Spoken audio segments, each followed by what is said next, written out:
faudrait lâcher le point, monsieur.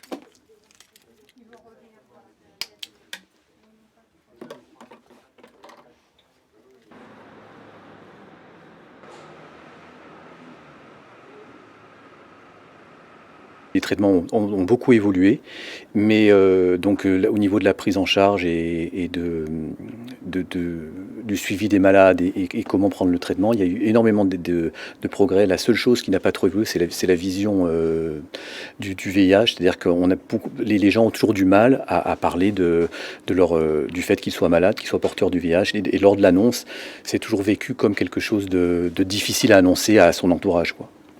Parce que ça implique forcément des pratiques, des choses comme ça. Donc les gens, il y a à ce niveau-là, il y a toujours eu quand même ce tabou de dire qu'on est porteur du VIH. Au niveau national, le problème, c'est qu'il y a eu moins de découvertes de séropositivité en 2020, mais il y a eu beaucoup moins de dépistage.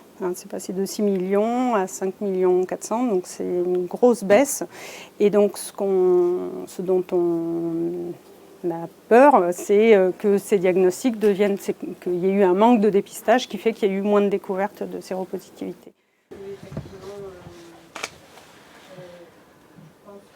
Et ici, les informations sont claires, détaillées, et l'accueil est toujours agréable. Voilà. On a besoin d'endroits comme ça en France pour pouvoir justement être protégé et être toujours informé aussi des dernières infections. Peut-être qu'il y a des personnes qui ont pas besoin d'être anonymes, mais on a tous une vie privée, une vie professionnelle.